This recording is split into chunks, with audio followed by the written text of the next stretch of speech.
बाड़ू। अरे हाँ हो टेंशन में तू लगो तारू, बिनो रतिया जागो तारू। इतना बेचैन तू तो रहलू ना छोट में। इतना बेचैन तू तो रहलू ना छोट में। बोले काहे?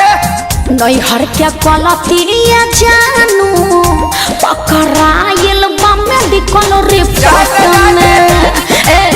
नैहर के कलतिया सोना पकड़ाइल बा मेडिकल रिपोर्ट में। जान दे इज्जत बचा ले।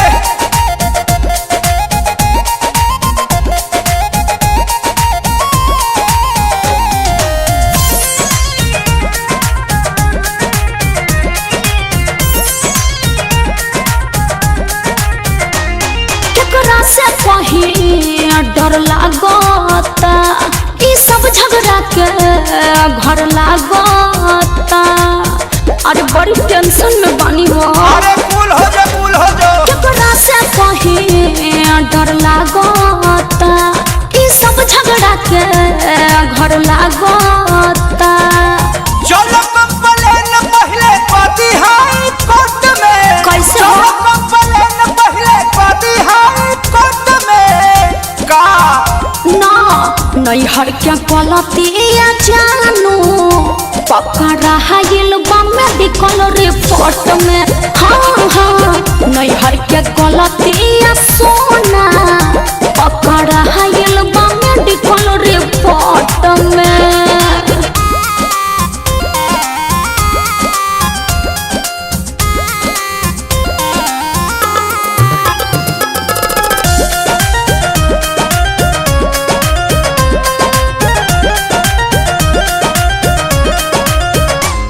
कितनो समझाए न मानता, सैया जी हमार सब जानता।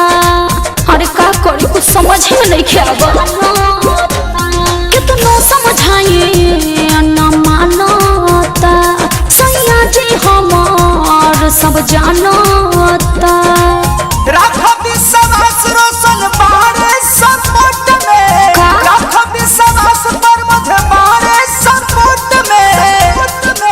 सुनो ना नैहर के कलतिया जानू पकड़ाइल बा मेडिकल रिपोर्ट में।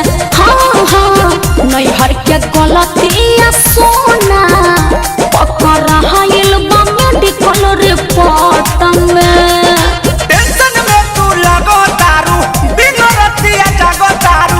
इतना बेचैन तू तो रहलू ना छोट में। इतना बेचैन तू तो रहलू ना छोट में। बोले काहे?